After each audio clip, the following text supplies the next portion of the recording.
lindo é entender esse Deus que, de certa forma, é misterioso, porque é tão grande, eu não consigo compreender totalmente, mas ao mesmo tempo eu não consigo compreender o amor que esse Deus está falando e provando que ele tem por mim.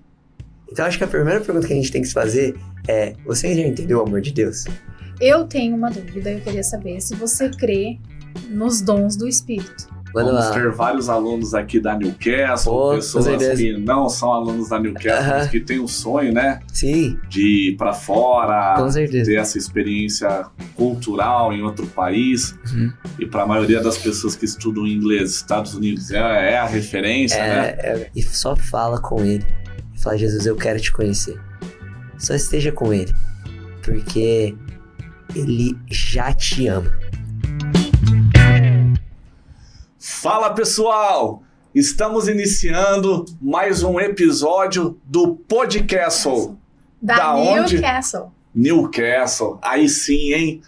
E como sempre, apresentamos aqui, a cada episódio trazemos um convidado especial, pessoas que nos inspiram a ser melhor a cada dia, pessoas que são referência. E o convidado de hoje é uma presença internacional. É um amigo nosso, brasileiro, que mora nos Estados Unidos, morou em San Diego, na Califórnia, e agora está de mudança para Boston. E o convidado de hoje, é uma honra ter você aqui, é o nosso amigo Kainan. Muito feliz, gente. Obrigado por me receber, muito bom estar aqui com vocês, é uma honra estar aqui, voltar na Newcastle, né? E estar nesse lugar tão gostoso pra gente resenhar, conversar um pouquinho, isso é muito bom. Kainan, a ideia aqui é o seguinte: você é um cara aí sensacional, tem uma história de vida linda, você é o propagador da boa mensagem, leva a palavra de Deus, a presença de Deus em todos os ambientes que você está. E aqui é um bate-papo informal, trocar ideia, trocar experiência e você contar aí um pouquinho aí sobre a sua vida, sua trajetória, para todos nós aqui. Bom demais, é um prazer conversar com vocês e é muito gostoso de realmente, como me sinto muito honrado, grato por essa oportunidade de estar aqui. E sim, né, pra galera aí que não me conhece, meu nome é Kainan, tenho 24 anos, né, eu fui morar nos Estados Unidos, né, pra fazer faculdade, lá fiz faculdade de teologia com uma especialização, tipo, em psicologia. Lá nos Estados Unidos tem como você fazer, né, pra aqueles que também estão interessados, talvez morar fora, lá é muito legal, que você pode fazer sua formação principal, que eles chamam de major, né, e ao mesmo tempo você faz tipo uma especialização, né, que chama minor. E aí você já vai fazendo os dois juntos. E eu fiz, né, uma formação em teologia, né, para aqueles que não sabem, né, teologia é estudo de Deus, né, é o que significa Deus, né, logos, né, estudo, né, conhecimento, então conhecimento, estudo de Deus. E então eu estudei teologia numa instituição cristã, então teologia cristã, junto também fazendo essa especialização em psicologia. Mas tem muita coisa que acontece antes disso, né, então acho que minha história, assim, se eu fosse começar a dar uma pincelada rápida, começa, né, na história dos meus pais, né, minha mãe do interior de São Paulo, lá em Botucatu, e ela veio para Campinas para vir estudar aqui em Campinas e trabalhar, procurar oportunidades, e o meu pai, ele é de Olinda, meu pai é pernambucano, e meu pai é saxofonista, né, tava conversando com o Gu, meu pai faz um trabalho em hospitais, às vezes o pessoal aqui de Campinas provavelmente já viu um negrão tocando sax no hospital, um saxofone, com certeza meu pai, e ele faz esse trabalho muito lindo para abençoar pessoas que estão passando por um momento tão difícil ali de uma enfermidade, alguma coisa, e meu pai vem, né, para Campinas, ele conhece minha mãe na igreja do Nazareno Central, ele conhece minha mãe, e meu pai, desde muito novo, toca sax. Meu pai se profissionalizou com 12 anos. Meu pai se profissionalizou em sax com 12 anos. E quando ele veio para Campinas, meu pai começou a tocar muitas igrejas também. Então eu cresci viajando com meu pai nas igrejas que meu pai ia tocar saxofone. Isso foi muito legal, que eu fui, tipo, tendo contatos com muitas igrejas e tudo mais. Mas eu acho que é difícil falar sobre a minha história sem falar sobre Jesus, que é uma parte crucial da minha história. E eu acho que isso vem muito de um encontro com Deus que eu tive quando eu tinha 13 anos. Eu tive um encontro pessoal com Deus. E isso começou a guiar meus caminhos, começou, né, minhas decisões que eu fui tomando na minha vida, já começou lá de trás com isso, né, com Jesus. Então acho que começa aí, eu não sei. É porque a gente pode ir para muitos lugares aqui, mas acho que começa lá, eu com 13 anos, ali tentando entender, e naquele momento onde eu não acredito, mas eu tenho convicção, na verdade, que quando a fé dos meus pais passou a ser a minha fé, né, e quando eu falei, uau, pera, isso aqui que eles estão me falando, que eu ouvi aqui nas igrejas que eu tô indo com os meus pais, pera, existe algo real sobre isso, então isso me impactou muito, e muitas coisas até que aconteceram de conseguir ir para os Estados Unidos, mesmo com, assim, a gente sabe, já é difícil ir para os Estados Unidos para passear, né? Agora, ir para você estudar, fazer uma faculdade, né? Os americanos juntam grana a vida inteira para pagar a faculdade dos filhos. E meu pai, sendo músico, né? Que a gente sabe que é a coisa mais fácil do mundo, assim, em relação financeira. Os músicos aí sabem como é difícil. Então, para ter um filho, assim, para isso da fora, é muito cuidado e graça de Deus. Não, a gente... nossa família e nós reconhecemos o cuidado e o zelo de Deus, e como essas oportunidades foram abrindo, e acho que é um pouquinho disso, né? A história começa com esse encontrar com algo maior, e quando você se encontra com algo maior, você percebe que ele tem algo maior para você. Então começa com isso, sabe? Sensacional. Tava brincando aqui com você, que você é um ancião. Porque eu já vi você ministrando a palavra, já faz bastante tempo. E na época, eu lembro que você tinha um cabelo grande. Eu tinha cabelo grande, agora já foi. Era o irmão do Coque. Rip. Então, assim... Irmão do Coque. Irmão do Coque. E muita sabedoria, sempre passando um ensino ali legal, bacana pra galera, né? Pros jovens, e os jovens adultos. E eu lembro que, assim, a sua presença sempre foi muito cativante. Você é um menino muito humilde, gente boa, conversa com todo mundo, acolhe todo mundo. Então, assim, a gente conheceu você mesmo por indicação de pessoas que falavam, olha, vale a pena, é uma pessoa do bem. Você deu aula aqui na escola. Eu dei aula aqui na escola, gente. Eu pra Newcastle, the best one. E eu queria saber de você...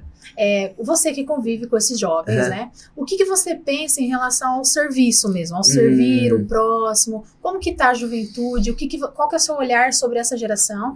Apesar de você ser tão jovem, gente, ele é realmente um ancião de 24 anos. Por quê? Porque eu já vi você ministrando, eu já tive aula com você, você já deu aula aqui. Então, fala pra gente um pouquinho mais sobre essa parte do servir mesmo, como que você vê a comunidade cristã. Sim, acho que isso, né... É uma pergunta excelente, obrigado. Essa é uma pergunta muito boa. Que acontece? Eu acredito que todas as pessoas brasileiras já se depararam com algum cristão, né? Nós vivemos num país, quer seja cristão católico, evangélico, né? Em algum momento, todo mundo já conhece um amigo, um primo, alguém que é cristão. Agora tem até algo surgindo aí que é o cristão não praticante. Agora tem o cristão, essa é uma boa, é um termo complicado, mas enfim, existe. Mas isso é muito comum. Só que eu acho que essa pergunta que você está fazendo é muito importante, na realidade, porque existe uma pergunta por trás. Qual é a diferença na sociedade? Qual a diferença que um cristão faz dentro do trabalho? Qual é a diferença que um cristão faz na família? Qual é a diferença de um cristão no bairro, na rua, né? E é muito interessante, porque Jesus, né, que dentro da história, né, para aqueles que talvez nunca tiveram a oportunidade de escutar, nós cremos que Jesus é o próprio Deus, né? Nós não acreditamos que Jesus é apenas um profeta, alguém que teve umas ideias muito legais, assim, só uma figura histórica importante, mas a confissão cristã, o que a gente acredita, é que Jesus é o próprio Deus, como homem, né? E só que o mais interessante disso é porque você pensa, nossa, então Jesus veio, então ele quer que todo mundo viesse e servisse ele, não sei o quê. Pelo contrário, Jesus ele não veio para ser servido, mas Jesus veio para servir.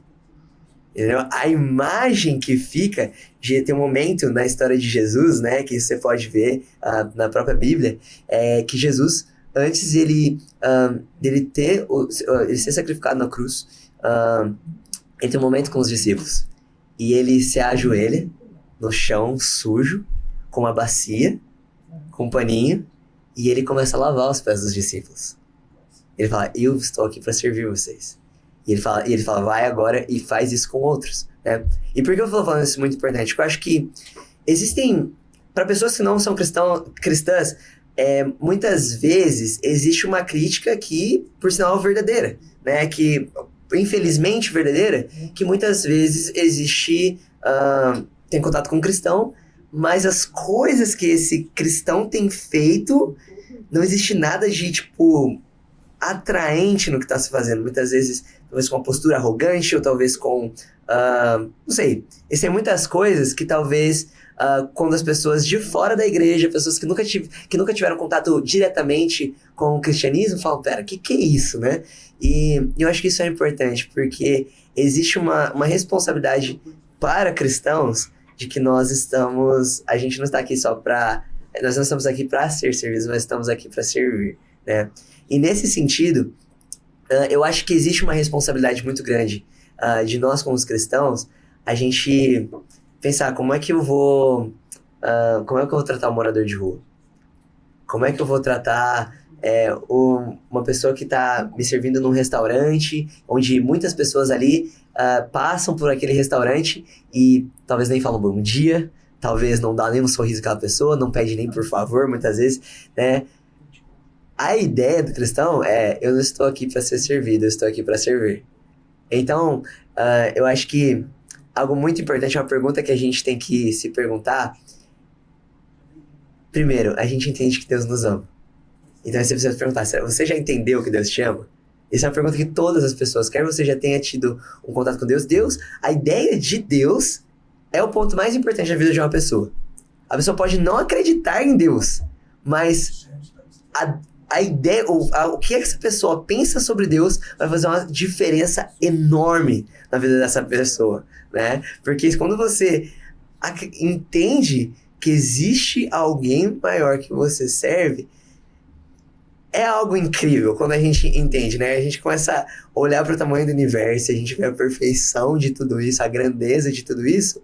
A gente não consegue responder todas as perguntas do universo, né? Todos os cientistas, os maiores físicos, eles não conseguem responder todos os enigmas do universo.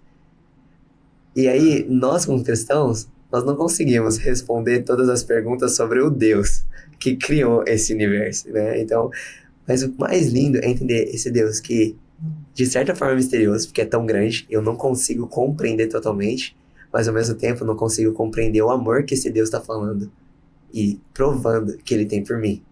Então, acho que a primeira pergunta que a gente tem que se fazer é, você já entendeu o amor de Deus? E se você saber, se você entender, Deus veio à Terra como um bebê, como um homem pobre ali na Judéia, e ele estava disposto a entregar a própria vida dele por você.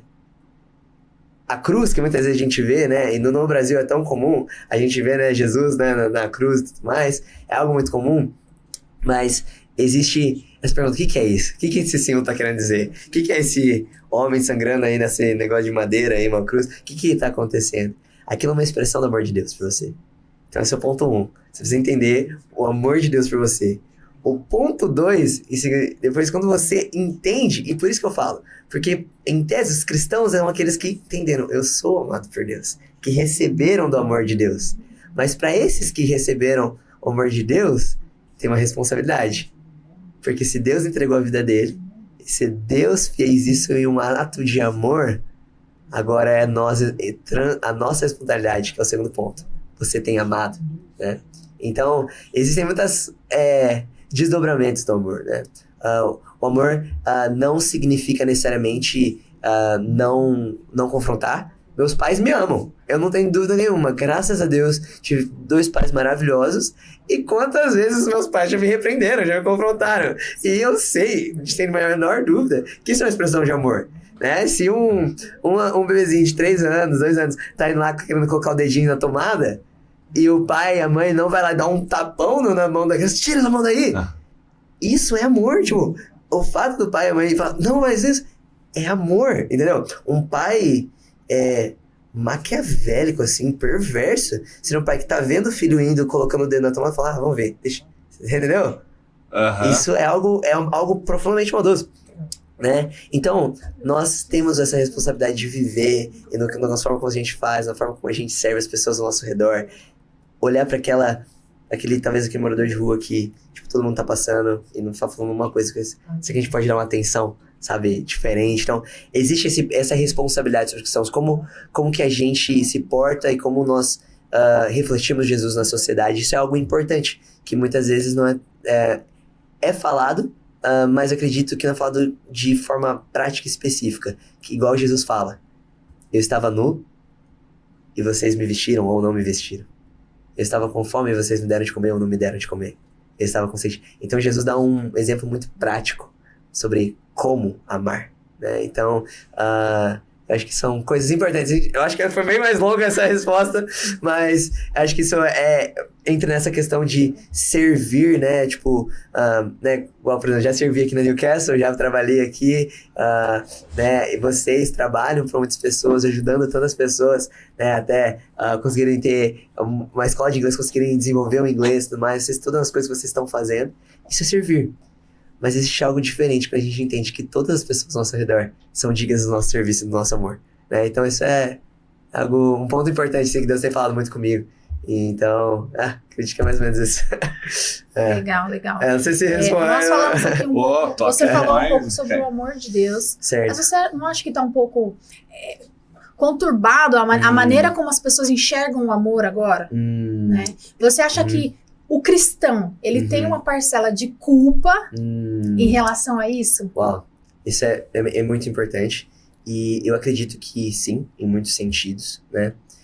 Porque ninguém que diz que, sei lá, que um cristão é abusivo, que um cristão talvez seja violento, que um cristão...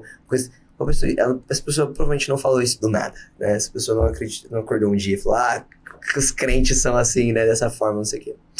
E eu acho que, por exemplo, imagina você, Rafa, você me pede, olha, fala pra essa pessoa aqui que eu quero que ela faça essa outra coisa. Né? Você tá, alguém que você lidera, alguém que você está debaixo de você numa estrutura até empresarial, e você fala pra essa pessoa que eu estou falando isso. Agora, quando eu estou indo, eu não estou indo por mim só. Eu sou só um representante da Rafa. Entendeu?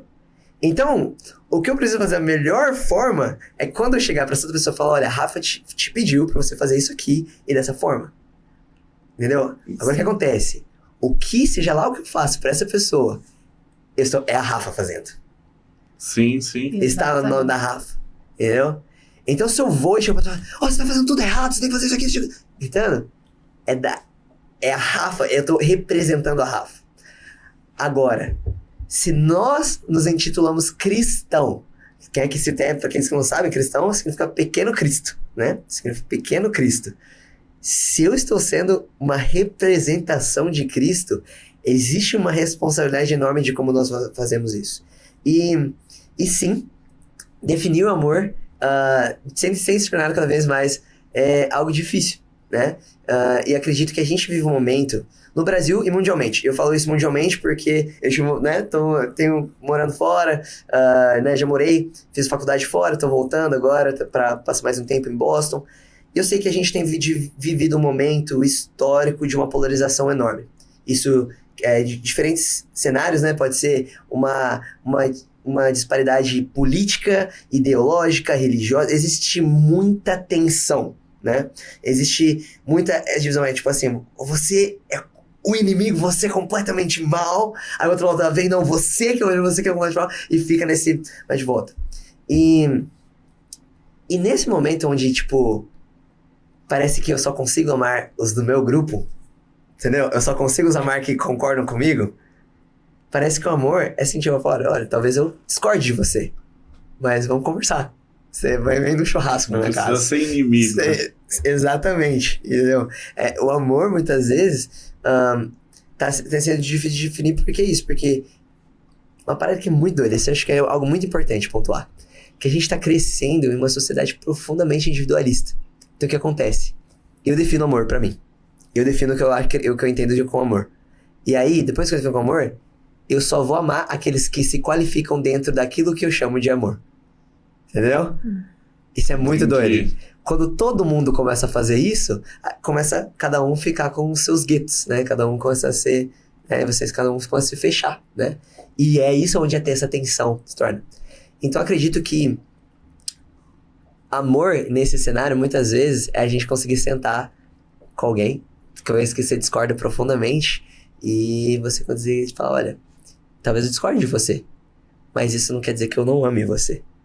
Isso não quer dizer que eu não vou respeitar você, isso não quer dizer que eu não vou tá aqui, talvez chamar um churrasco na minha casa. Entendeu? Então, assim, Jesus, ele era muito, né, rejeitado socialmente por conta do como ele tinha essa capacidade de comer com aqueles que os religiosos da época afastavam, né?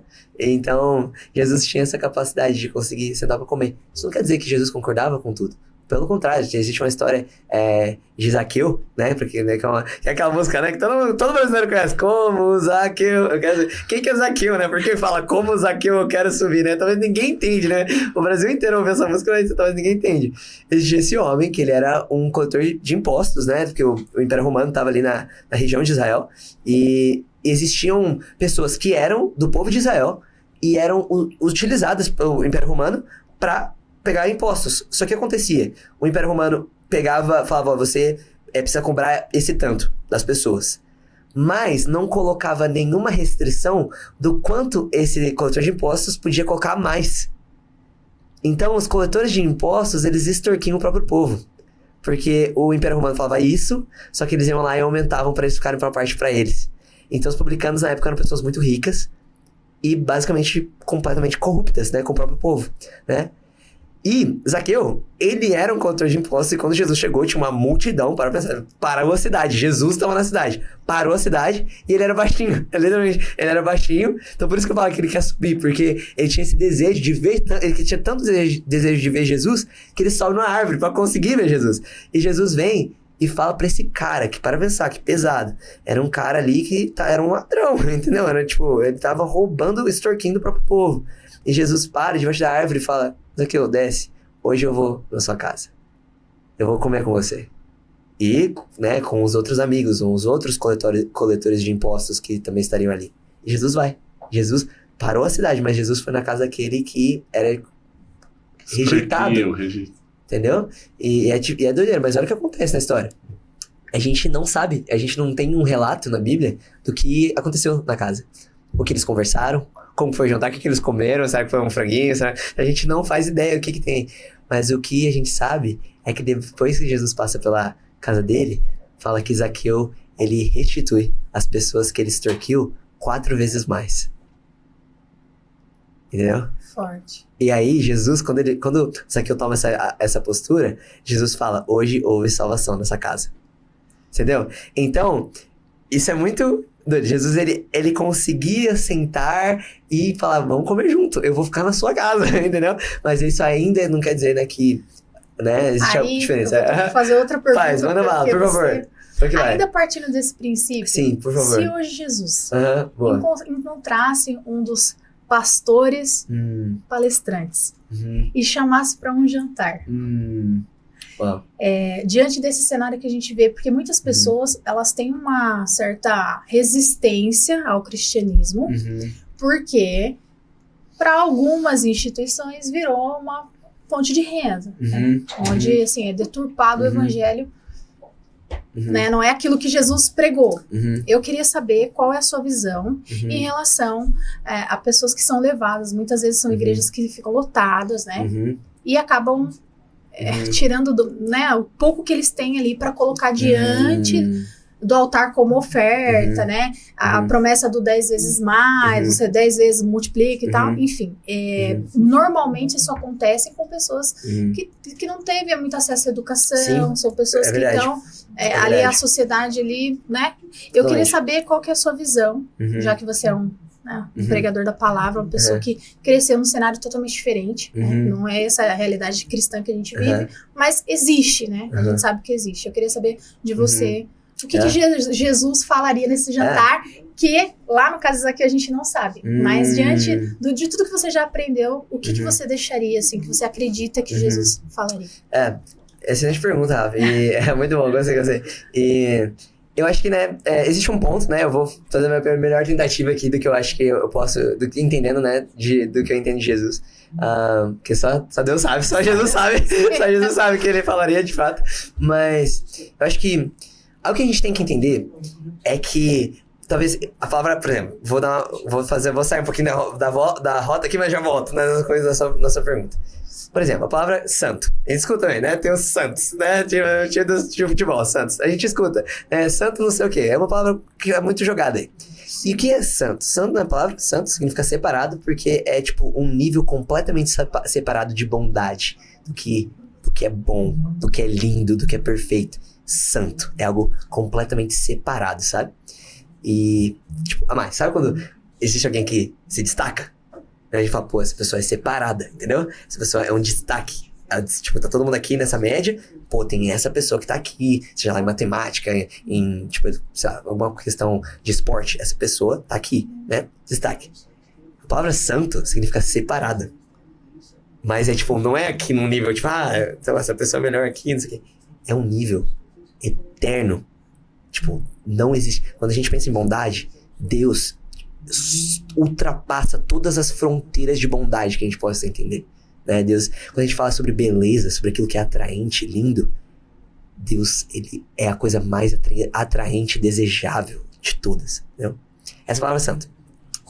Deus sendo esse Deus bom, Deus sendo um Deus santo, a Bíblia, as coisas que a Bíblia fala, reflete esse Deus. Então a Bíblia, ela aponta para esse Deus que ele é santo. E um Deus que ele é santo, o que acontece? Ele tem aversão ao que é mal. Entendeu? Aversão.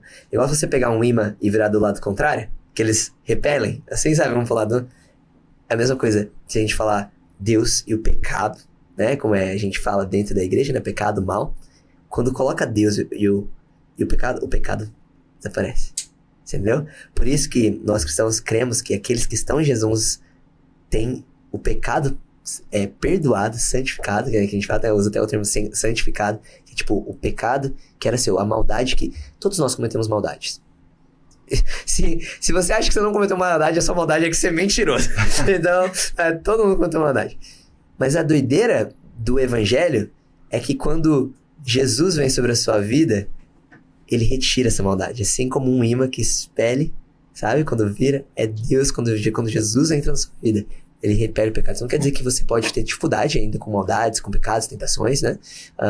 Mas agora você tem Jesus, aquele que tá constantemente, né, repelindo, colocando pra lá. Por que eu estou falando tudo isso? Para responder a pergunta da Rafa, não esqueci. Porque seja lá o que Jesus falaria para uma pessoa que está usando da verdade do evangelho para extorquir, né? Para utilizar ali de uma oratória, de uma, não sei, talvez de um show com uma maquiagem cristã, né? É um show ali, uma máquina ali de fazer dinheiro, mas com uma maquiagem cristã para realmente extorquir pessoas. A gente tem que lembrar que Jesus, ele é a aversão a tudo que é mal. E aos meus olhos, extorquir pessoas em nome de Deus é algo profundamente mal, entendeu? Então, eu não tenho dúvidas, assim, que Jesus confrontaria algo sobre isso, né? Sobre utilizar daquilo que é dado gratuitamente né? Então, esse é um abuso, né? Algo que eu posso falar, assim, bem convictamente, é que durante toda a Bíblia, né? Eu estudei teologia, então, né? Estudei os textos bíblicos, né? A Bíblia.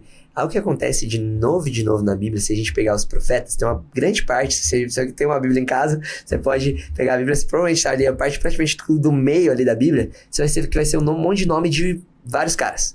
E esses caras são profetas, né? Então, eles têm vários nomes de profetas. Se você começa a olhar vários profetas, muitos deles estavam confrontando os reis de Israel, que eram os líderes políticos, muitas vezes até sacerdotes, pessoas que trabalhavam no templo, porque estavam corrompendo, tipo, o povo de Israel, muitas vezes extorquindo, pegando de aqueles que eram mais pobres, menos aqueles que eram marginalizados, e estavam usando ali do próprio poder para extorquir, para roubar dinheiro das pessoas, e os profetas vêm como voz de Deus. Os profetas eram literalmente, tipo, eles eram como se fossem os megafones de Deus, assim, durante a história, e eles davam no meio, assim, não estavam sem medo, falavam, vocês estão errados, tipo, a ira de Deus vai recair sobre você, tem essa linguagem, tipo, muito pesada, assim, sabe? E vem exatamente sobre isso. Então, nisso a gente vê o coração de Deus. Então, acho que eu entendo que, né, as igrejas não estão impunes a não ter custos, né? Todas as igrejas do Brasil tem conta de luz, né? Tem conta de água, tem custo. Vai fazer igual eventos que tem de shows, né? Rodeios, qualquer tipo de show, existem muitos custos, né? Da estrutura e tudo mais. Isso de uma igreja que quer fazer um tipo de conferência, alguma coisa, é normal que tenham custos, né? Então, não tem problema nenhum, né? A gente ali colocar talvez uma taxa, alguma coisa assim, pra ajudar com os custos reais que existem, né? O dinheiro não, né? Não é só assim, mas Deus pode fazer isso, mas não é assim que acontece muitas vezes. Então, realmente, precisa talvez de um custo, mas existe uma diferença quando essa coisa, tipo, abusiva, sabe? De certa forma, que é, tipo, não, é literalmente, tipo, pra extrair. E o que você falou é algo tão acurado, porque muitas pessoas que talvez não tiveram muito contato com escolarização mesmo. O Brasil, infelizmente, em muitos lugares existe um nível de escolarização muito baixo. Ontem eu estava conversando com um amigo, o Paulo, que a gente foi até numa viagem missionária junto pro sertão do Pernambuco, né? Que é um lugar que, infelizmente, é muito esquecido pelo governo, pela sociedade. Às vezes a gente sabe que tem lá cidades, comunidades inteiras lá, né? E o meu amigo, ele tava em uma casa, e quando ele entrou lá, existiam várias crianças trabalhando, estavam fazendo artesanato. Várias crianças. E eu acredito que era o pai das crianças ali. E aí meu amigo começou a conversar e virou pro pai e falou, vem aqui. As crianças não deviam estar na escola, não? E ele falou, elas deviam. Mas se elas forem pra escola, elas não comem. Entendeu? Então, existe essa é uma realidade que é muito pesada, né? E isso tá em vários lugares do Brasil. Então, por exemplo, essas crianças crescendo, elas não vão ter uma escolarização, né? Elas não vão ter um contato ali, talvez, de poder ler e interpretar, e entender o texto, o que o texto está falando, e analisar aquilo que o pastor ou o pregador, ou seja lá quem está falando, talvez não vai desenvolver tanto essa capacidade de pensar, pera, isso aí não tá muito certo que essa pessoa tá falando. Muitas vezes não desenvolve. E infelizmente muitas dessas pessoas acabam sendo mais propícias a serem manipuladas muitas vezes, né? Existe uma prática que eu acho profundamente errada, não preciso mencionar igrejas que fazem isso, mas uma prática que é profundamente errada é, por exemplo, fazer objetos que funcionam como amuletos que vão trazer bênção, sabe? Sim. Você coloca um perfume na casa que vai, tipo, fazer alguma coisa diferente. Isso não é nada bíblico. Não é nada bíblico, entendeu? Tipo, existem coisas absurdas que, tipo, eu já ouvi, tipo, de ter uma vassoura que expulsa demônio. Já vai varrendo os demônios pra fora da casa. É até engraçado quando você fala. Mas, pra uma pessoa que talvez não teve esse contato, que não sabe falar, pera, isso não tem a ver com o que a Bíblia diz. Jesus, ele é o imã que repele o mal. A presença de Jesus é suficiente, sabe, pra repelir esse mal. Só que pra uma pessoa que não tem, às vezes compra essa vassoura que é tipo uma vassoura super cara, sabe, que eles colocam pra, tá vendo? Isso é essa manipulação. Mas é o que eu posso falar pra você que tá assistindo, é que pode ter certeza que se você já viu isso, se você já teve contato com algum tipo de coisa desse tipo de utilizar objetos, amuletos para vender a fé, eu te garanto, eu não sei se eu posso classificar essa pessoa como cristão, tá? Então, né, saiba que é impossível você ter um contato com Jesus e a sua vida não ser completamente transformada. Então eu te garanto isso, né? Às vezes você pode ter contato através de pessoas que você conhece que não foram bons, mas naquilo que te feriu, uma pessoa que talvez ele colocou o nome ali de cristão, mas essa pessoa te feriu profundamente, essa pessoa quebrou seu coração ou De qualquer forma, se essa pessoa causou dano na sua vida e você não encontrou um amor que de fato redime, pode ser que te confronte, igual a gente falou aqui sobre um pai que ama. Mas posso te falar que quando você conhece Jesus, você pode até perceber coisas em você que tá errado. Isso vai acontecer, porque todos nós estamos errados em diferentes coisas. Todos nós. Todos nós temos coisas a ser tratadas. Mas o mais doido de tudo é quando você conhece Jesus, você percebe aquilo dentro de você que tá ruim, que tá errado, mas ao mesmo tempo você percebe o quanto você é amado, o quanto você é desejado por esse Deus. Então, isso é a beleza do evangelho. Eu entendo que eu sou ruim, mas ao mesmo tempo eu entendo que eu sou amado. Isso causa pera, o que tá acontecendo? Eu sei que existe maldade em mim. E aí existe esse Deus perfeitamente bom, lindo, separado, santo. E ele fala, eu te amo. Então, tipo, isso fala, aí dá um bug, entendeu? Aí dá um bug. E esse bug que dá dentro da sua mente é o que a gente chama de conhecer Jesus. É a vida. E aí existe um universo infinito do amor de Deus, de conhecer a Deus, a verdade, a palavra, e aí vai embora. E Kainan, queria aproveitar aqui e fazer 2 perguntinhas para você. Uma, para você compartilhar aqui com as pessoas que estão nos assistindo, quanto tempo você ficou nos Estados Unidos e vai ficar nessa nova etapa, né? E se teve alguma diferença, assim, que você sentiu frequentando as igrejas que você frequentou e frequenta aqui e as igrejas de lá, se você viu alguma diferença, assim, das pessoas e tudo mais. Muito bom. Não, foi muito legal. Eu fui, né, pra San Diego, na Califórnia, fiquei 4 anos lá. 4 anos. Foi um período muito difícil, porque meu primeiro ano da faculdade foi 2019. E o ano letivo começa, então você já sabe que tá chegando, né?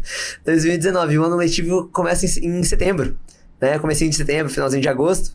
Então, eu fiquei o primeiro semestre, voltei pro Brasil pro Natal, pro Ano Novo.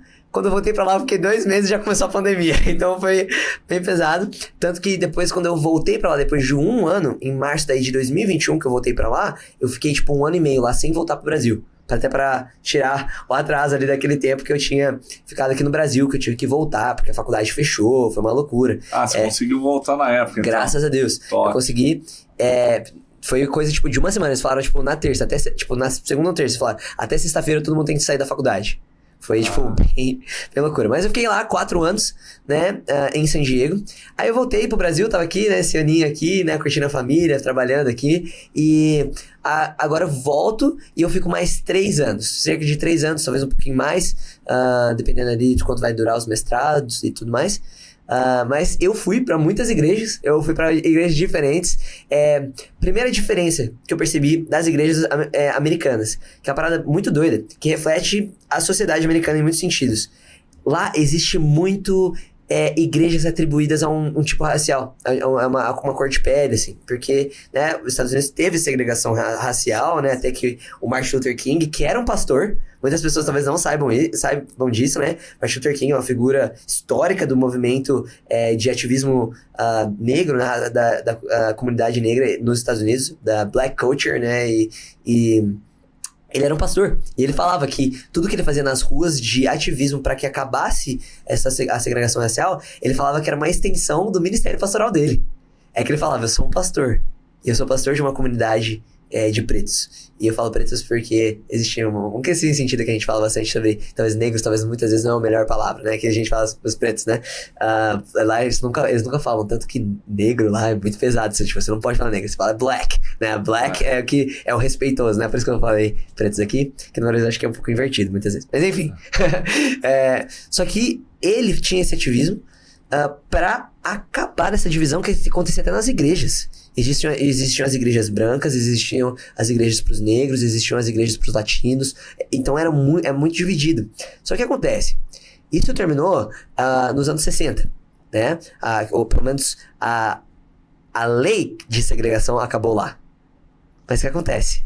As igrejas ficaram, entendeu? Entendi. Então, existia uma lei para dividir, mas obviamente não dá para fazer uma lei para unir. Então, que é muito doido, você vai para os Estados Unidos, você escuta muito.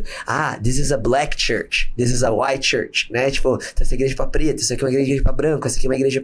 Então, isso ouve muito, sabe? E pra mim foi uma coisa muito diferente, né? Que, graças a Deus, que no Brasil é tudo junto, misturado, né? Tipo assim, eu até eu chegar lá, eu sempre achava que asiáticos eram brancos, entendeu? Eu sempre... Eu tinha uma amiga minha, uma das minhas melhores amigas, assim, quando eu era mais novo, ela era asiática, eu falava, não, você é muito branca, né? A gente brincava, assim.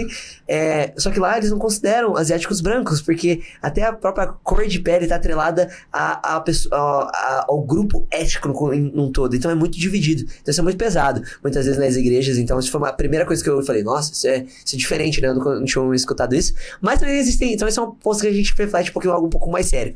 Mas algo com as coisas muito massas, que é uma coisa muito da hora, que eu achei completamente diferente. Existem muitas igrejas hoje que já são muito unidas, já é tudo junto, misturado, graças a Deus. Em muitos lugares isso tem mudado nos Estados Unidos, que é uma bênção, então tem isso cada vez mais se unido. As igrejas que eu participava tinha, né, já um pouco mais disso. E algo muito doido, eles param no meio do culto. Pelo menos as duas igrejas lá que eu frequentei assim, por um bom tempo, eles param durante o culto. Esses momentos que eles param no meio do culto pra galera ir pegar um café e começar a se conhecer durante o culto. Então, geralmente, tipo, tem um louvor, e ali é o momento da música, né? E ali dá alguns anúncios, para no meio, fala, agora você pode ir lá pra fora, tem uns cafezinhos, pode ir lá, conhece as pessoas. E para no meio do culto pra você conhecer as pessoas do seu redor. Aí todo mundo se conhece, aí depois volta pra pregação. Então, eu achei isso muito bacana, Isso é diferente. Eu tenho uma dúvida, eu queria saber se você crê nos dons do Espírito. Boa. É pra hoje? Não quero ouvir de você. Eu acredito nos dons do Espírito, né? Pra pessoal aí que talvez nunca ouviu, né? Nós queremos que existe a presença de Deus em nós, né? Que é o Espírito Santo. E quando o Espírito Santo está na nossa vida, o Espírito Santo pode dar dons, né? Então, e até a própria Bíblia fala pra gente buscar os melhores dons. Então, Paulo quem diz isso. Então, existe isso da gente buscar os melhores dons. Eu acredito que, né, essa é uma discussão teológica muito maior, mas eu acredito que, de forma bem breve, se você for ver o que ele estava falando, o dom de profecia, que é basicamente a pregação, não parou. O conhecimento não parou. Então, ali, junto com os dons, a gente tem coisas que a gente continua praticando e continua atuando até hoje. Então, não faz sentido falar, esses aqui pararam, esses aqui não pararam. Entendeu? Ou todos, né? Então, eu acredito.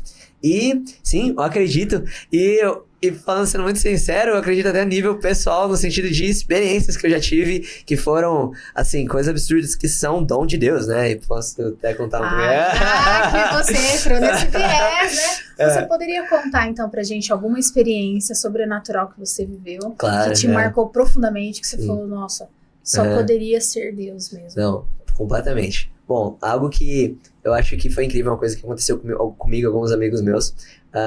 Eu estava num treinamento da Jocum, talvez vocês já ouviram falar. Jocum é Jovens com uma Missão. Antigamente, os missionários geralmente eram mais velhos. Pessoas que talvez já eram pastores, já eram ministros, já, né, mais anciões assim dentro das igrejas, e aí depois eles iam para algum lugar. Então, era menos acessível para jovens irem fazer missão. E aí, a Jocum, que começou nos Estados Unidos, que é o YWAM em inglês, né, Youth with a Mission, né, or Young with a Mission, acho. E aí, eles começaram a fazer mais acessível para que jovens fossem para missionário. Eu fui num desses treinamentos, e aí nós fomos direcionados, assim, pra falarmos de Jesus. A gente ia numa praça, assim, e só perguntar pras pessoas se elas precisavam de oração, se tinha alguma coisa que, talvez um abraço, né? Às vezes a gente fala abraço grátis só pra dar um abraço nas pessoas que estão num dia ruim. Só que naquele momento, a gente sentiu esse direcionamento do Espírito Santo pra pedir pro Senhor nos mostrar alguém pra gente falar específico, pra ter um direcionamento específico a essa pessoa. E aí, a gente começou a orar pedindo pistas pra Deus nos mostrar uma pessoa. E estava eu, uma outra amiga minha que ela era cristã, e daí existe um terceiro menino que na realidade ele era da Fundação Casa, acredito, ou acho que é do Abrigo do Adolescente. Eu não entendo muito bem as distinções assim, mas ele tava com a gente pra ver o que era aquilo, entendeu? Ele nem era cristão, mas ele tava ali pra tentar entender, ele tava com a gente. E foi muito massa, que a gente incluiu ele nisso. A gente falou, vamos orar pra que o Senhor nos dê direcionamento. E aí, eu senti meu coração, e foi muito assim, eu fechei os meus olhos, eu imaginei uma mulher de camiseta preta. né? E eu falei mulher, ou eu acredito que eu falei mulher, aí meu amigo falou camiseta preta. E aí eu acho que meu amigo falou, eu falei mulher, camiseta preta, e a gente falou detalhes roxos, a gente vai pra camiseta preta, detalhes roxos. E o menino que tava lá, ele era um molecão, tipo, não tava entendendo o que tava acontecendo, mas ele sentiu coisa dourada. Ele falou assim, coisa dourada. Foi loucura. E aí, a minha amiga que tava comigo, e ela falou borboleta. Então essas foram as 5 coisas que a gente entendeu de Deus. A gente, mulher, camiseta preta, detalhes roxos, o menino falou coisa dourada e borboleta. Então essas foram as 5 coisas. Amém, vamos ver, né? E a gente começou, a gente nessa praça, a gente começou a andar e a gente não achou ninguém, né? Deu ruim. Foram muitas coisas. E aí, pô, deu ruim, né? Já era. Só que aí, quando a gente tava andando, a gente viu que tinha uma lojinha que era tinha a frente, assim, existia tipo um banner preto e as letras estavam em roxo. Aí falou, bom, não é exatamente, mas vamos ir um pouquinho mais perto. Vamos lá ver o que é. A gente só chegou mais perto e quando a gente foi entrar, era uma loja de semijoias e bijus, assim, as coisas. E aí, tinha muita coisa dourada. Logo quando a gente entrou, a gente já viu que existia muita coisa dourada. Quando a gente chegou lá, a gente falou, pô, peraí. Tá esquentando, né? Aí, a gente olhou e só tinha uma mulher trabalhando na loja, e ela tava com a camisa da loja, preta, com os nomes da loja em roxo, que seriam os detalhes em roxo, né? E, vamos falar com ela, né? Tipo, tá, mulher, camiseta preta, detalhes roxos. E aí, a gente esperou, ela tava entendendo alguém, a gente deu uma esperadinha, depois quando os clientes saíram, a gente foi lá conversar com ela. Quando a gente chegou perto pra conversar com ela, a gente percebeu que o logo da loja era muito parecido com a borboleta. Era um negocinho certinho, a borboleta. Aí a gente ficou em choque, né? A gente falou, caramba, tipo, deu muito certo. Então é algo absurdo. Porque, tipo, a gente não tinha visto essa loja antes, assim, tipo, a gente chegou e tinha as coisas douradas, existia mulher, existia borboleta, que nem tinha pra fora o símbolo ali. Então, foi algo muito doido. E a gente começou a conversar com ela. Naquele momento, existe algo, né, que é algo que o Senhor dá, que chama palavra de conhecimento, que é basicamente quando o Espírito Santo revela algo sobre essa pessoa, né? E eu lembro que naquele momento a gente começou a conversar com ela e a gente entendeu de Deus que ela tava, tipo, meio prestes a sair dali, prestes a sair daquele lugar. E ela falou pra gente, ela falou, isso é exatamente o que eu tô sentindo. Eu tô sentindo que daqui a pouco eu não vou estar mais aqui com eles nessa loja. E naquele momento eu perguntei, falei, você quer abrir um negócio seu? E aí, tipo, ela falou, não, eu quero abrir um salão, não sei o que, eu quero abrir um salão. Eu falei, você tem alguém que pode começar isso com você e tal? E aí ela começou a conversar. E assim, a gente começou a ver o que toda batendo. E essa moça, ela estava afastada da igreja há muito tempo. Parecia que ela, não sei o que tinha acontecido na vida dela, mas ela não estava na igreja. Depois daquilo ela falou que ela ia voltar, que ela falou que ela viu que realmente o Senhor foi lá pra encontrar ela naquele dia. Porque isso não é a gente, é o Espírito Santo. Mas enfim, Top, sensacional. Muito bom.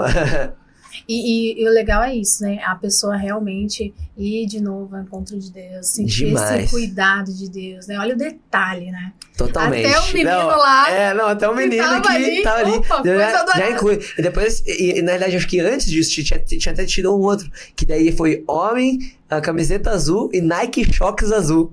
E a gente encontrou também, exatamente assim. Homem, camiseta azul com um Nike Shox azul. Fazia anos que eu não vi um Nike Shox, né? Já passou o Nike Shox, ninguém usa Nike Shox, né? Mas a gente foi lá, o Senhor deu esse direcionamento e a gente viu um homem com a camiseta azul e o Nike Shox azul. Glória a Deus. Sensacional. Foi muito bom. Então isso faz parte dos dons do Espírito, né? Isso é um deles. Tem vários dons do Espírito, né? Dons de cura. Eu já vi, assim, gente, relatos muito fortes, assim, de Deus curando pessoas, trazendo pessoas de volta do coma, né? Tipo, então, assim, existem muitas histórias do agir de Deus, do cuidado de Deus. Então, algo que não dá pra falar que acabou, na minha visão. A gente estava conversando também nos bastidores, mas eu gostaria que você contasse alguma missão que você fez que, assim, te impactou profundamente, que até então você não tinha visto essa realidade, e por você viajar bastante, você conhece vários lugares, alguma missão que você foi, que você falou, realmente eu preciso seguir pregando o evangelho, Bom, que te transformou, que te impactou de alguma forma? Não, é excelente. Eu acho que eu até mencionei um pouquinho mais cedo, aquela mesmo, onde eu fui pro sertão do Pernambuco, mexeu muito comigo. Porque meu pai é pernambucano, entendeu? Então tipo, por mais que ele é de Olinda, né, outra região, mas assim, é muito mais perto, né? Tipo, é muito mais perto do que eu penso, sabe?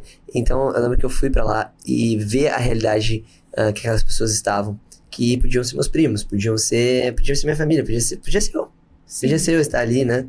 Então, naquele momento, exatamente esse entendimento de que eu sou cristão e eu tenho uma responsabilidade com o próximo.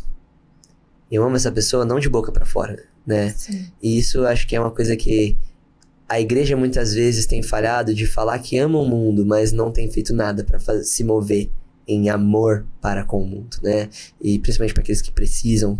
Não é algo tão falado na Bíblia, muitas vezes não é falado dentro da própria igreja, né? Então, geralmente a gente fala, tem esse ministério aqui que é focado em compaixão, ou tem esse aqui que é focado nisso, mas muitas vezes não é um movimento de toda a igreja que nós estamos se movendo em amar as comunidades carentes que estão do nosso lado, né? Então, esse entendimento de que eu sou cristão e eu preciso agir como Cristo para fora da igreja, acho que veio muito disso, de eu ter essa experiência, né? Tipo, se eu amo essas pessoas, o que eu vou fazer a respeito? Né? Então, isso acho que foi muito algo que me formou muito, de estar ali, de ter esse contato com essas pessoas tão carentes dentro do nosso próprio país, né? É muito interessante, porque se a gente vai para outros lugares, Europa, nos Estados Unidos ali com o México, outros lugares, né? Recebe muitos imigrantes de outros países, né? Mas no Brasil é imigração entre de estados, né? Isso que é uma coisa de doido, entendeu? Não é... Sim. São, tipo, brasileiros muitas vezes, talvez regiões do Nordeste ali, mais pobres, né? Que estão vindo pra São Paulo, estão tentando vir a vida aqui pro Sudeste, pro Sul. Então é interessante que o nosso, dentro do próximo país... Porque quando eu tava lá nos Estados Unidos, eu contava isso pros meus amigos, pra eles era muito estranho isso. Que existia essa imigração interna, né? Dentro do próprio território. E então acho que nós, como nós que nos entendemos que somos cristãos, a gente precisa entender. A gente tem uma responsabilidade com o sertão. A gente tem uma responsabilidade com, né, as comunidades carentes ao nosso redor. Faz parte de ser cristão. Entendeu? Então, ser como Cristo. Isso era como ele se movia. Então, isso foi algo que me formou profundamente. E acredito que, semelhantemente nessa viagem, por mais que muitas vezes eu me sentia incapaz de fazer algo, porque eu tava ali por um período curto, né, que a gente ia nessas viagens missionárias nas férias, né, eu me sentia um pouquinho impotente pra fazer algo ali, se eu puder, eu já queria levar todo mundo junto comigo pra vir trazer pra Campinas e tal, não sei o que, mas se por um lado eu naquele momento não conseguia fazer nada mais estrutural que eu pudesse fazer, eu também vi aquilo que Deus podia fazer pela vida das pessoas, né? Então, teve viagens que a gente viu uma mulher que estava de cama, acho que um tempo muito longo, não vou falar porque eu não lembro exatamente quanto era, mas era um tempo longo, e depois que o pessoal foi lá, o pessoal orou, e a moça levantou e foi no banheiro, por uma própria moça na cama. Então foi um milagre poderoso. A gente viu o cuidado de Deus nas ruas. Uma vez nós estávamos numa avenida, e era uma avenida muito movimentada, com muito comércio, e a gente não sabia como falar com as pessoas, que a gente queria estar em um momento ali para falar de Jesus, para dar uma palavra de encorajamento para as pessoas, só que a gente não sabia como. Então, a gente, antes disso, só pra voltar um pouquinho, antes disso a gente tinha dividido em 2 grupos, um desse lado da avenida e outro desse, e a gente não teve contato, esses 2 grupos não teve contato nenhum, mas os 2 grupos sem ter contato teve a mesma estratégia. A gente entrou em papelarias que tinham perto e a gente fez cartazes, tipo, abraço grátis, Jesus te ama, me conte sua história, só que tô aqui pra ouvir, tipo, sabe, umas coisas assim, e a gente foi andando, caminhando. Quando a gente se encontrou no meio da avenida, a gente falou, pera, vocês também fizeram... E ninguém falou com ninguém, entendeu? Então era lindo ver que, tipo assim, era o Espírito Santo. Ninguém ligou pra ninguém, mas o Espírito Santo ligou pra todo mundo e falou o que era pra fazer. E deu muito certo, porque a gente tava ali. Aí aqueles que queriam parar ali um pouquinho, eles vinham pra até a gente nem precisava até tentar ir até as pessoas, mas as pessoas vinham, fica no abraço, quero só conversar, entendeu? Então isso... é lindo. Então, ver o agir e o cuidado do Espírito Santo nessas coisas pequenas, se for ver, né? São cartazezinhas ali que Deus falou conosco ali dos dois lados. Começou a me dar uma confiança no caráter de Deus como pai. Porque Deus sabia que eu posso me mover e eu posso atuar, eu posso agir, entendendo que eu sou filho de Deus. E que existe esse Deus que é pai, um pai bom, um pai de amor. E Ele está cuidando de mim, Ele é quem fala, Ele que me liga quando eu estou precisando de... Então, assim, ver o cuidado de Deus como pai nessas viagens, nessas experiências, isso me formou o meu entendimento de que Deus, Ele não tá só lá, sentado nas nuvens, não, Ele tá aqui com a gente. E até um dos nomes, tipo, títulos de Jesus é Emmanuel, que é Deus conosco, Deus aqui com a gente. Então, isso é Jesus, né? Então, isso me formou muito como pessoa, na minha personalidade, a minha ética de trabalho, né? Porque eu já trabalhei aqui na Newcastle, eu já trabalhei em outros lugares, trabalhei lá nos Estados Unidos, eu trabalhei como o que a gente chama de diretor espiritual, de vida espiritual da faculdade, porque existiam... A faculdade era cristã, então como outras, né? A PUC, Mackenzie, né? Tem várias, são faculdades que têm um viés religioso. E a minha faculdade até tinha cultos, e eu era responsável por organizar esses cultos e várias outras coisas. Trabalhei na biblioteca da faculdade, e até na minha ética de trabalho, eu comecei a entender como é que eu me porto, entendendo que eu sou filho desse Deus. Entendeu? Então, mesmo se ninguém tá me vendo, como é que eu me porto? Entendeu? Então isso a pessoa que eu tô aqui nesse podcast, que as pessoas vão ver publicamente, quando eu estiver lá no stage, quando você vê que eu tô ali pregando, não sei o que, precisa ser a mesma forma que eu tô falando com vocês quando as câmeras desligarem. Sim. Com certeza. Precisa ser a mesma forma que eu vou falar, como eu disse antes, com o garçom ali, que ninguém vai ver. Eu posso ser rude ali com o garçom e ninguém vai ver nada, mas eu tenho um pai bom que tá comigo. Então, eu não sei, todas essas coisas foram me formando, entendeu? Como pessoa. Que legal. Kainan, tem uma pergunta para saber qual que é a sua visão em relação a isso, né? Uhum. Nós tivemos um professor aqui na escola, ele é paquistanês, né? Uhum. Veio pro Brasil e tal, e ele é cristão, ele tinha parte da família também no Afeganistão. Uau. E o pai dele lá é pastor, né? Segundo ele compartilhou aqui com a gente. No Paquistão ou no Afeganistão? Se eu não me engano, o pai dele agora estava no Afeganistão quando ele compartilhou com a gente. E inclusive, pastor cristão mesmo. Pastor cristão, Olha só. Nós até linkamos ele com o Mica e tal, Olha porque só. ele estava querendo trazer a irmã dele pro Brasil. Olha só. A irmã dele tinha ido pra China, e aí descobriram, né? E aí ela não podia voltar pro país, porque senão ela estava correndo o risco de vida, tá né? feio as coisas lá, né? O Talibã que tomou agora, né? Então, O Talibã. assim, E o que acontece? O amigo dele que veio pro Brasil também, aonde eu quero chegar, ele é cristão, esse amigo dele, né? E ele namorava uma muçulmana lá no país. E a família descobriu e arrancaram o braço dele, desse amigo dele. Inclusive, no dia lá... A família muçulmana. A família Da muçulmana, moça. sim, Entendi. da moça. Uau. E aí ele estava até, faz um ano, mais ou menos, 1 ano e meio, que nós tivemos essa conversa. E aí uma empresa de São Paulo conseguiu fazer um braço mecânico e tal, né? Esse rapaz ganhou esse braço aí.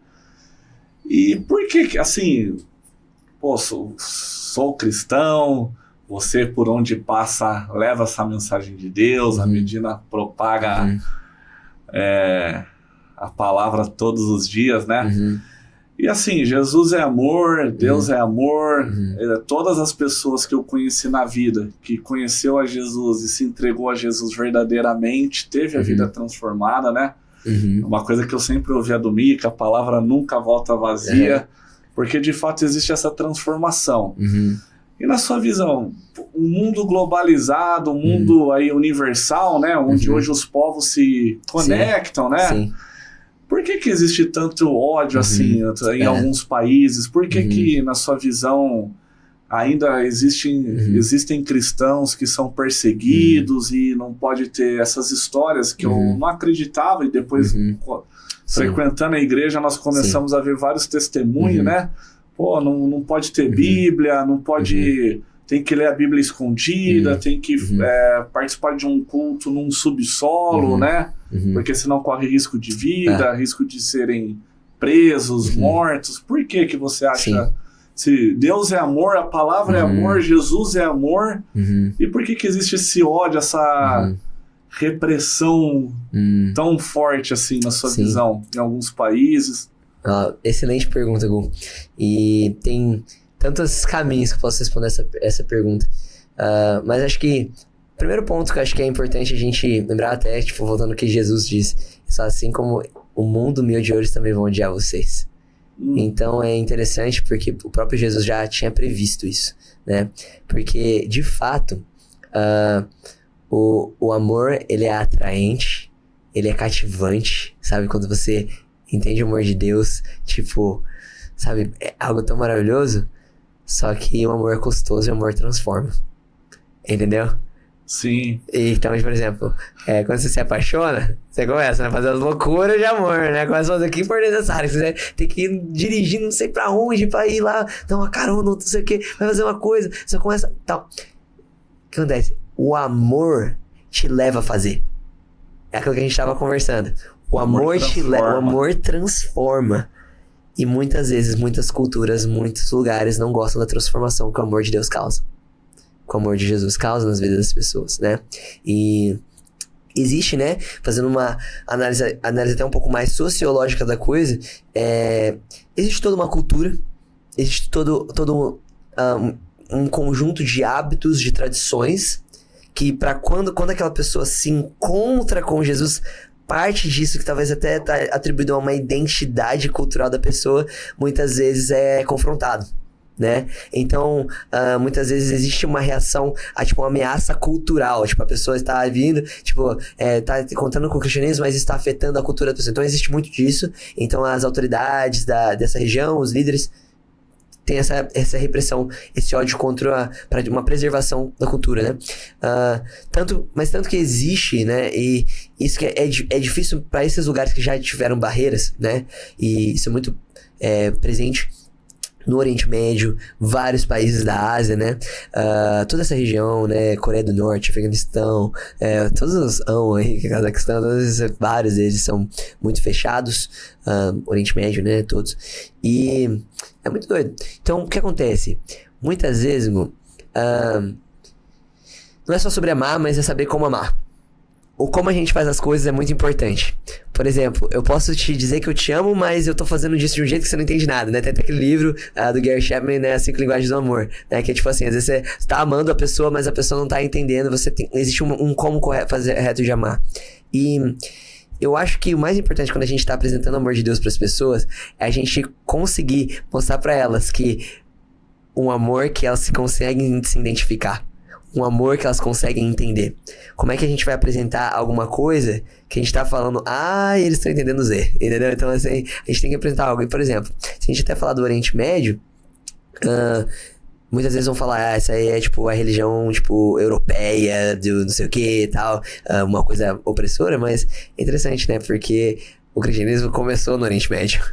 Entendeu? Sim. Então, você falou, não, tipo... Nasceu aqui, entendeu? Então, eu já vi debates, assim, tem faculdades, tipo, enormes, assim, lá nos Estados Unidos, e as pessoas falam, não, que o cristianismo, até que, tipo, pessoas americanas que não acreditam em Deus, estavam falando, não, o cristianismo é uma religião do, tipo, europeu, opressivo, não sei o que, blá. E aí um cara, que eu não sei se ele é africano, mas pelo menos tinha muito conhecimento da cultura e da história africana, falando, não, primeiro, antes de ser europeu, era africana. Ele começou a datar, assim, eu não lembro, mas ele começou a datar, assim, quando que o cristianismo chegou na África, quando o cristianismo chegou na Europa. E o cristianismo chegou primeiro na África. Então é interessante. Mas o que a gente precisa fazer? O que é isso? É apresentar de uma forma que você fala, não, calma. Deus ama, né, a sua cultura. Os elementos dentro da sua cultura que são perversos, tem que mudar. Por exemplo, esse jeitinho brasileiro. É perverso, gente. A gente dá um jeitinho. Então fala aí que... Não, coloca outro número aí, pá. Isso acontece todo dia no Brasil. Sim. É uma coisa da nossa cultura que precisa ser... Isso não é bom. Isso não é bom, entendeu? Isso lembra? Deus, ele é o imã que repele o mal. Então, Deus, ele atrai aquilo que é bom. Ele é o o imã do que é bom, mas ele é o repelente daquilo que é mal, né? Ele repele aquilo que é mal. Então, por exemplo, na nossa cultura brasileira, essas coisas de jeitinho brasileiro, a gente fala tanto de político corrupto, mas existe corrupção todo dia nas ruas, nos mesmos detalhes, né? A mesma coisa. Então, desde quando a gente fala cultura, Deus, ele ama a cultura. Deus, ele ama essa diversidade cultural. Deus ama isso. A Bíblia fala que quando Jesus voltar, quando for o fim da era, assim como a gente entende, fala que vão ter pessoas de todas as tribos, raças, línguas, nações. Né? Acho que eu falei um pouquinho errado, mas vai ter pessoas de todos os tipos de povos, de diferentes culturas. Deus ama isso. Isso é o céu. A descrição do céu inclui isso. Vai ter pessoas de todos os povos. Entendeu? Então Deus ama diversidade cultural, racial. Ele ama isso. Ele ama essa diversidade cultural, essa diversidade racial. O céu, essa descrição. Pessoas de todas as tribos, línguas, nações vão estar lá. Sabe? Então isso é lindo. Mas então a gente precisa apresentar o evangelho de uma forma que eles vão entender. Não? Acho que o como a gente ama é muito importante. Uau! Não sei. Mas às vezes. E Kainan, vamos lá. Você, um brasileiro, foi para os Estados Unidos. Agora eu quero fazer uma pergunta aí, né? Vamos ter vários alunos aqui da Newcastle, pessoas que não são alunos da Newcastle, mas que têm um sonho, né? Sim. De ir para fora, com certeza, ter essa experiência cultural em outro país. E para a maioria das pessoas que estudam inglês, Estados Unidos é a referência, né? É o alvo, né? Sou meio suspeito para falar, mas sim. E aí eu gostaria que você compartilhasse com a gente, né? Quais foram, assim, os desafios que você encontrou, né? Quando você chegou ali, quais são desafios de coisas do cotidiano e que dica, né? Que você dá para essas pessoas? Excelente, muito boa.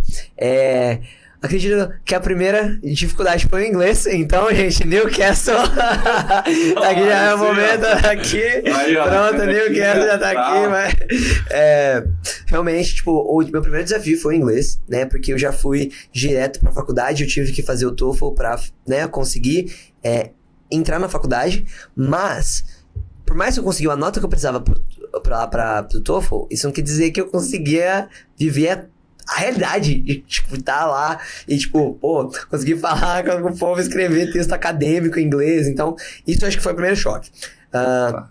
Então, o desenvolver o inglês teve que vir na marra um pouco, assim, tipo, de até certo ponto, veio um pouquinho ali, tipo, putz, eu tenho que agora que correr atrás do prejuízo que eu não tinha corrido atrás antes, então esse foi o primeiro. O segundo foi amizade.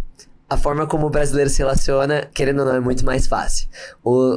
Eu traduzo muitos gringos, né, que vêm pra cá, eu faço interpretação pra eles e tudo mais, e toda vez que eu tô com eles, uma das primeiras coisas que eles falam, os brasileiros são amigáveis. Tipo, por que vocês estão gostando do Brasil? Os brasileiros são muito amigáveis, são muito abertos, você chega e já começam a conversar com você abertão, porque, né, a cultura americana, a cultura europeia, até ainda mais, é muito reservada. Né? Então demora um tempo pra você conseguir se conectar com as pessoas. Tem uma situação engraçada que aconteceu, porque eu fui conversando com vários grupos diferentes de amigos, né? Sou conversador, falador, começo a falar com todo mundo. Mas tinha um grupo, assim, que era o que eu mais passava tempo, e pra mim é o que eu considerava o meu grupo de amigos, assim. Eu considerava o meu grupo de amigos. Aí um dia uma amiga minha, mas como eu não ficava muito, tipo, às vezes eu tava com eles, às vezes eu tava com outro grupo, ou eu ia dar um outro rolê com outras pessoas, um dia uma amiga minha virou pra mim e falou, Caio, com quem que você sai? Com quem você dá rolê assim constantemente? Eu falei, eu acho que vocês, que eu realmente dava rolê com eles constantemente, mas eles têm uma noção de amigos que é muito tipo How I Met Your Mother, que é tipo aquele grupo de amigos, Friends, entendeu? Que é aquele grupinho, e você fica com aquele grupinho, você sai com aquele grupinho, você fica todo dia com aquele grupinho. E eu não era assim. Eu, tipo, brasileirão, né? Politicão, querendo falar com todo mundo, né? Conhecer todo mundo. E eles não são, eles são tipo assim, eles são difíceis de se abrir, mas quando eles se abrem, eles são muito leais. Entendeu? Eles são difíceis de saber. Mas, entendeu? Fala mais amizade com a tiazinha da padaria, não sei o que, fala com todo mundo. Mas às vezes um nível superficial de relacionamento. Mas eles não, eles são bem mais reservados.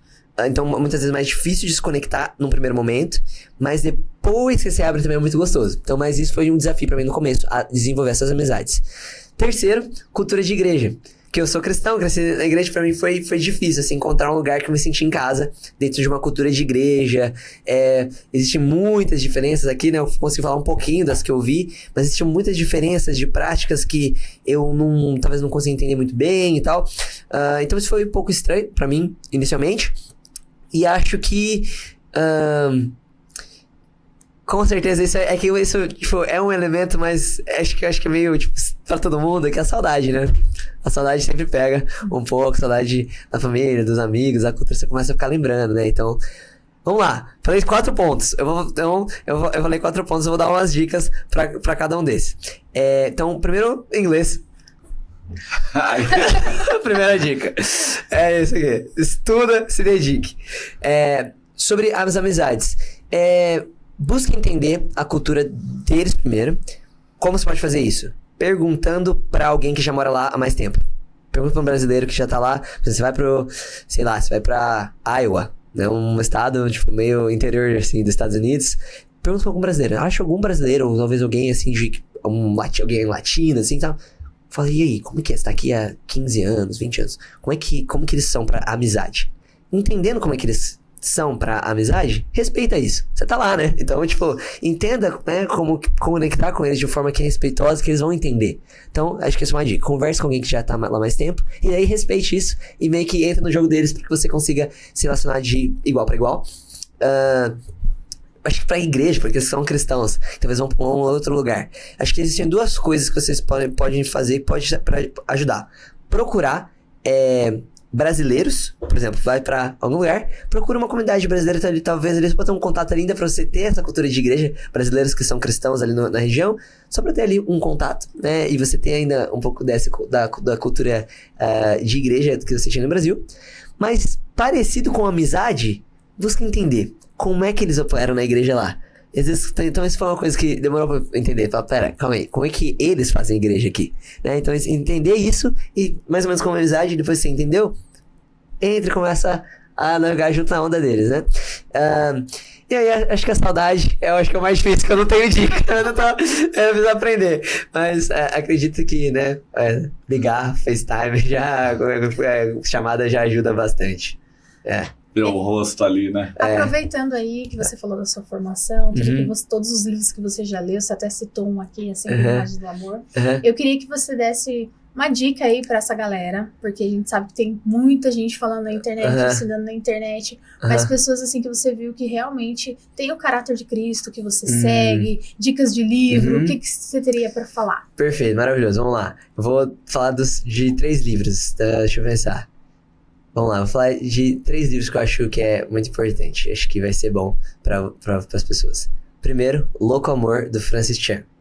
Louco Amor, do Francis Chan. Francis Chan é um dos caras que eu mais gosto.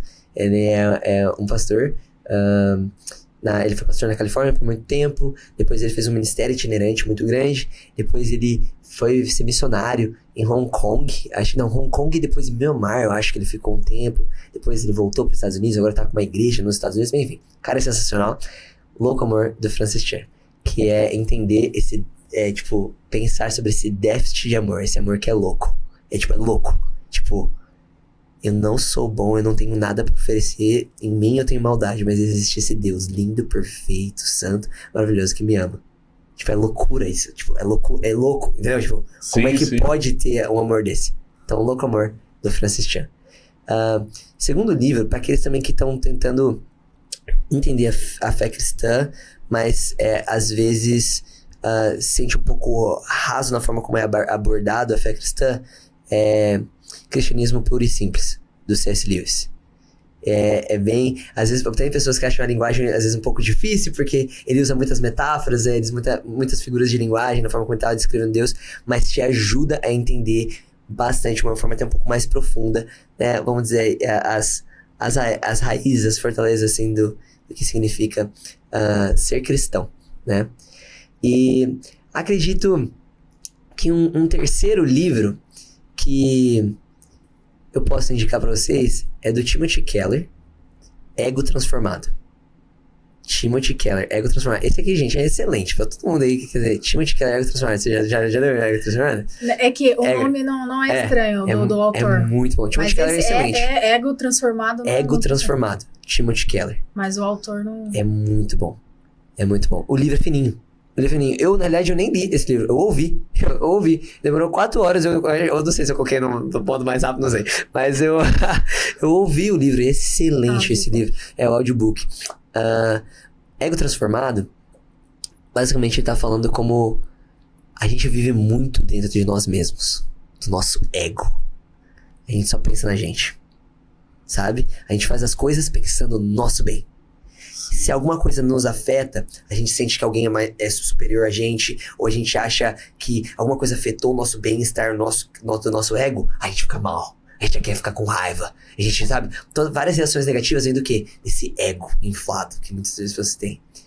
E eu não vou falar mais, porque eu acho que eu vou dar muito spoiler. Mas deixar depois pra vocês lerem o que ele fala sobre isso. Ego Transformado. Então esses 3 livros eu acho que são boas indicações. Sensacional.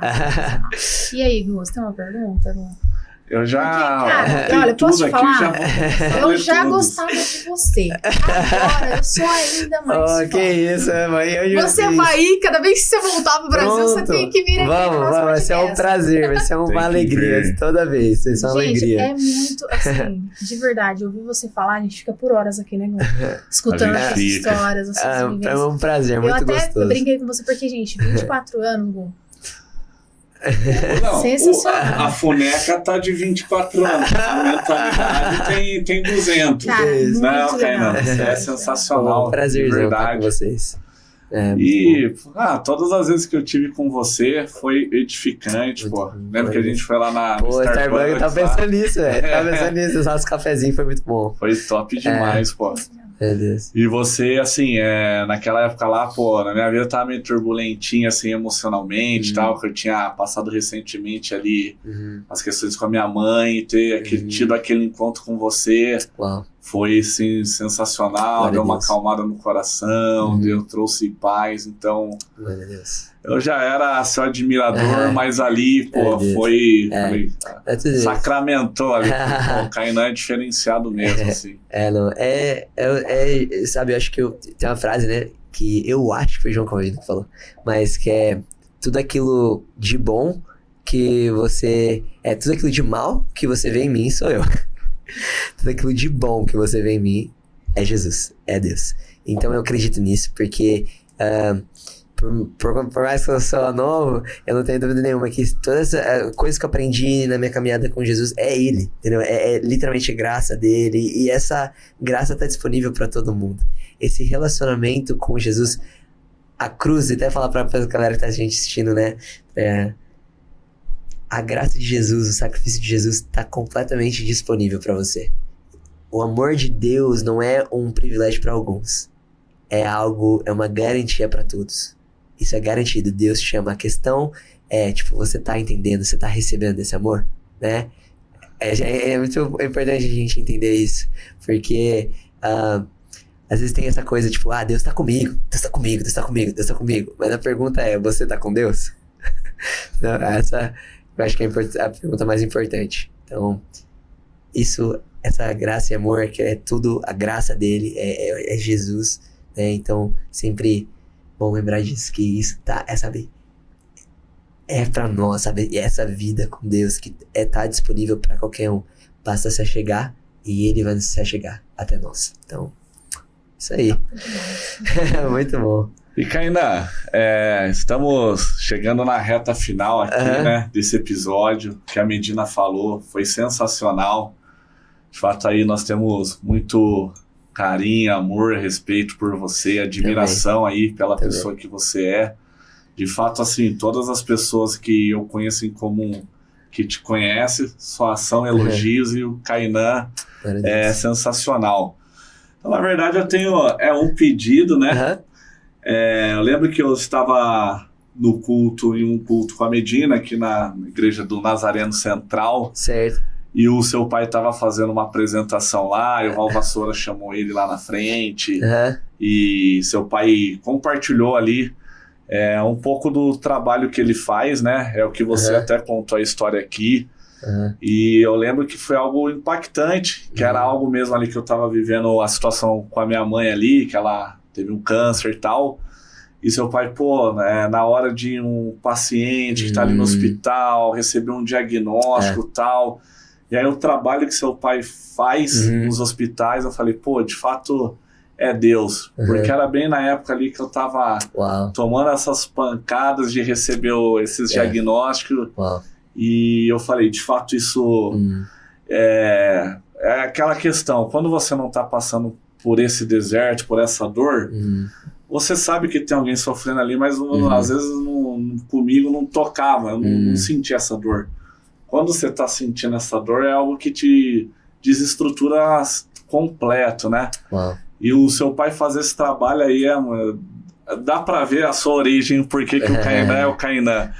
Então o pedido é, você quando voltar tem que estar aqui, e tem o seu pai tem que vir aqui também pra gente bater esse papo com ele. Fechado. Então, Kainan, foi uma honra ter você aqui. Prazer todo meu. E você deixou várias mensagens, mas gostaria que você aí deixasse a mensagem final, então, para quem está nos assistindo. Muito bom.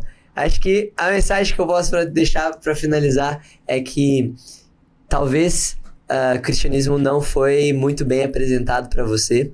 Talvez você conheceu pessoas que não representaram bem a pessoa de Jesus. Mas eu queria te encorajar para você só feche a porta do seu quarto, fica ali só a sós, saiba que Jesus está ali te ouvindo e só fala com ele. E fala, Jesus, eu quero te conhecer. Só esteja com ele, porque ele já te ama. Antes de você saber quem ele é, antes de você começar a sua vida, a sua jornada com ele, ele já te ama, ele já te conhece. E ele deseja estar com você. Agora a pergunta que ele faz para você é o seguinte: você deseja estar comigo? Então essa é uma pergunta que Jesus ecoa da cruz até o dia de hoje. Existe essa pergunta. Isso aqui é por você, isso aqui é em amor para você. Então vem para perto. Porque tudo aquilo, a maldade, o pecado que te separava de Deus, Jesus morreu naquela cruz, aquele crucifixo, aquele homem sangrando naquela cruz. É exatamente uma prova do amor de Deus por você. Então existe muito amor. Não existe carência de amor em Deus. Então vem pra ele e eu sei que vai ser lindo. Então é isso aí. Uau, muito obrigado por você ter vindo. Bom demais. Foi uma honra ter muito você bom. aqui. Valeu, Kainan. Tamo junto. Demais. Tamo junto. Que honra. Muito bom. Bom demais. Fala pessoal, aqui é o Gustavo Martinez e eu tô gravando esse vídeo porque eu tenho uma mensagem muito especial pra você. É sobre o meu livro Princípios Poderosos para Recomeçar. Nesse livro eu compartilho muitos princípios e estratégias de pessoas que passaram pelo deserto, pelo fundo do poço, mas desse cenário adverso construíram a sua melhor versão, os seus maiores resultados. Esse livro ele conta com o prefácio do Oscar Schmidt, é um livro com foco em autoajuda, desenvolvimento pessoal, traz uma mensagem bíblica, traz mensagem de esperança e tá estourado em venda. Eu tenho certeza que se você se permitir aplicar esses princípios na sua vida, você vai transformar seus pensamentos, suas atitudes e como consequência seus resultados. Você encontra esse livro no link abaixo e nas principais livrarias do nosso país. Grande abraço, recomeçar, fundo do poço não é o seu lugar. Valeu!